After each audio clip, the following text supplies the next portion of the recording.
Olá, hoje a gente vai mergulhar num artigo bem interessante. Ele toca num ponto crucial dos sistemas de saúde aqui nas Américas. A participação social. Isso mesmo. É o artigo especial Participação em Saúde como elemento indissociável para o fortalecimento dos sistemas de atenção à saúde nas Américas. Saiu na Revista Pan-Americana de Saúde Pública, volume 47, em 2023. Os autores são Kujawa, Silveira Pinto, Leles e Machado. Exato. E o objetivo central deles foi, assim, discutir a relevância, né, e também os desafios que a gente enfrenta hoje com a participação social para fortalecer os sistemas de saúde. Uhum. A metodologia que eles usaram foi uma revisão narrativa. Olharam documentos, debates de um seminário internacional lá de 2022, sabe? E também buscaram em bases como Cielo, PubMed. Bem completo. Sim. E logo de cara eles definem participação em saúde. E não é algo parado, estático. É um processo dinâmico. Permite que as pessoas tenham acesso e também controle sobre os recursos de saúde. Através do envolvimento delas, da experiência, né? Isso. E tem um contexto histórico importante aí. Começa lá no pós-Segunda Guerra, ganha muita força com Alma Ata em 78. O marco, sem dúvida. Passa pela Declaração de Astana e chega até os Objetivos de Desenvolvimento Sustentável hoje. Quer dizer, é um tema persistente. Com certeza. E essa perspectiva histórica ajuda a gente a entender os atores principais nesses sistemas, né? O Estado, claro, os cidadãos e os provedores de serviço. Os três pilares. Exatamente. O artigo destaca muita interação entre eles. É isso que, faz a coisa andar. Os cidadãos não são só receptores passivos, né? Eles influenciam a organização dos serviços. Como assim? Trazendo as demandas locais, que são super variadas, né? E se organizando na comunidade. Isso pressiona ou direciona. Entendi. E tem um conceito que eles trazem que eu achei bem legal. A ação social em saúde, de Almada e Fernandes. Ação social em saúde. O que seria isso? Olha, vai desde coisas do dia a dia, tipo autocuidado, cuidado informal que a gente vê na família, na vizinhança, até o voluntariado. E também arranjos mais institucionais. Tipo os conselhos de saúde no Brasil. Exatamente. Ou os comitês locais de administração de la salud, lá no Peru. São exemplos de estruturas formais para essa participação acontecer de fato. Ok. Então, conceitualmente é super importante, tem estruturas para isso. Mas assim, a pergunta que fica é, funciona na prática? Dá resultado mesmo? Essa é a questão de 1 milhão, né? O artigo mostra que a resposta não é tão simples. Uma revisão que eles citam, de Mira e colegas, achou evidências, mas classificou como moderadas. E apontou uma dificuldade grande em medir o impacto real. O desafio metodológico, então. Isso.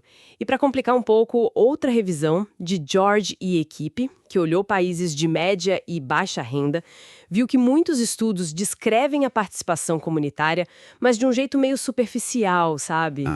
Falam que existe, mas não detalham como funciona, os desafios. Exato. Faltam detalhes de como foi feito, a qualidade metodológica, isso dificulta muito a gente aprender com as experiências dos outros, né? Trazendo aqui para o Brasil, a gente sabe que o debate sobre os conselhos de saúde é, bem quente. Sem dúvida. O artigo menciona isso, os questionamentos sobre representatividade, se as deliberações têm qualidade, se mobiliza mesmo a sociedade, se o controle social é efetivo. São críticas recorrentes. Sim, mas, apesar disso tudo, a literatura que os autores revisaram parece ter um consenso, né? Dizem que esses espaços são legítimos, são importantes.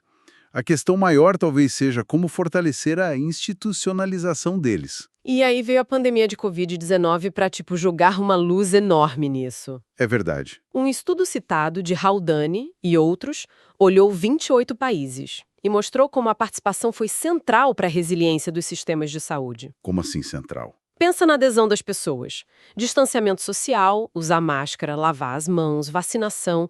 Tudo isso depende da participação cidadã, né? Faz sentido. A resposta depende da colaboração. E não só isso.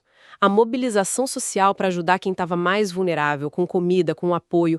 A crise escancarou essas necessidades e a sociedade civil respondeu. E isso, olha, não é de agora. Já se viu em outras crises, ebola, conflitos, desastres naturais, a participação é chave. E a pesquisa acadêmica, como está olhando para isso? O interesse global parece ter crescido, né? Uma revisão de Yuan e colegas mostra isso. Sim, o tema está em alta. Mas tem um dado curioso nas Américas. Uma outra pesquisa, de Machado e equipe, mapeou mais de 600 artigos e viu que, 83% da produção está concentrada em só 3 países. É o A, Brasil e Canadá. 83% é muita concentração. Não é, sugere um certo desequilíbrio na produção de conhecimento na região. Com certeza. E tem outro ponto que Machado e colegas levantam que eu acho ainda mais crítico: a baixa conexão entre os pesquisadores e os estudos dentro das Américas. Como assim baixa conexão?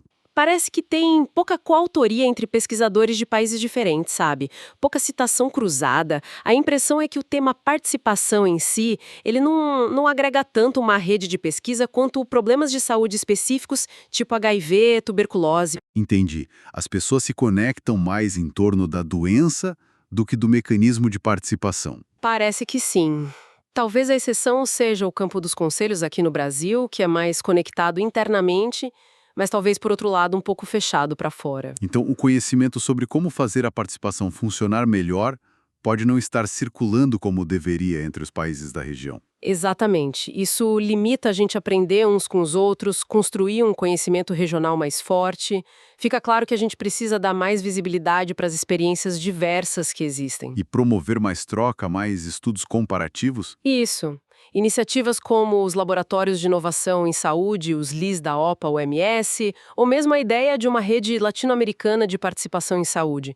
Elas buscam justamente criar esses espaços de troca que a pesquisa hoje parece não ter, para a gente não ficar inventando a roda em cada lugar, né? Faz todo sentido. Bom, então, para a gente ir fechando, a mensagem principal que fica desse artigo é que a participação em saúde não é opcional, né? É um elemento indissociável.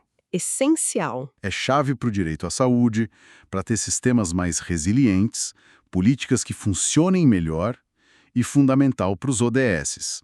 Mas, claro, tem desafios grandes na implementação. E na própria pesquisa sobre o tema, que precisa se integrar mais, como a gente viu. Exato. E isso deixa a gente com uma reflexão final, né? Pensando nessa diversidade imensa, cultural, institucional que a gente tem nas Américas. E pensando também no avanço das tecnologias digitais, que mudam tudo. Como é que a gente pode construir pontes mais eficazes? Pontes entre o quê? Entre os mecanismos formais de participação, tipo os conselhos que a gente falou, e aquelas mobilizações mais espontâneas da comunidade que surgem organicamente, inclusive online.